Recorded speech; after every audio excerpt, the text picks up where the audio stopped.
This is the Lone Crater YouTube. We hope this video helps.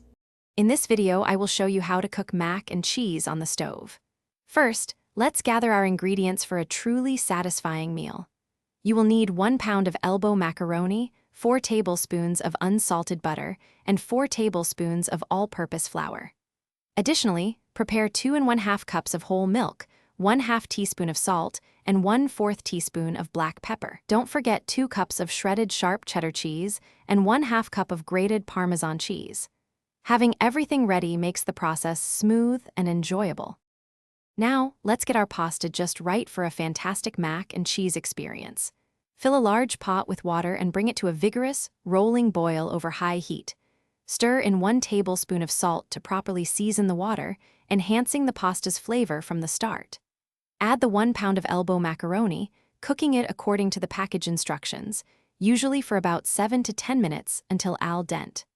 Drain the macaroni thoroughly in a colander, making sure all excess water is removed, then set it aside.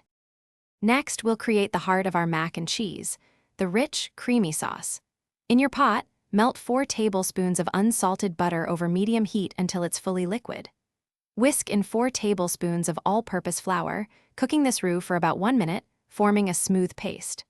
Gradually pour in 2 1/2 cups of whole milk, whisking constantly to ensure there are no lumps and the sauce remains silky. Continue cooking and stirring for approximately 5 to 7 minutes, until the mixture thickens beautifully and coats the back of your spoon.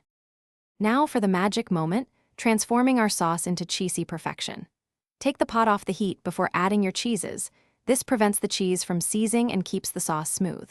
Stir in 1/2 teaspoon of salt and 1/4 teaspoon of black pepper to enhance the flavors.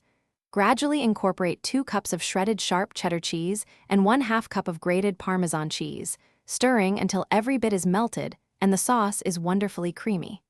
Finally, gently fold in your cooked elbow macaroni, ensuring each noodle is thoroughly coated in that luscious cheese sauce. Thanks for watching. Consider subscribing if we helped you.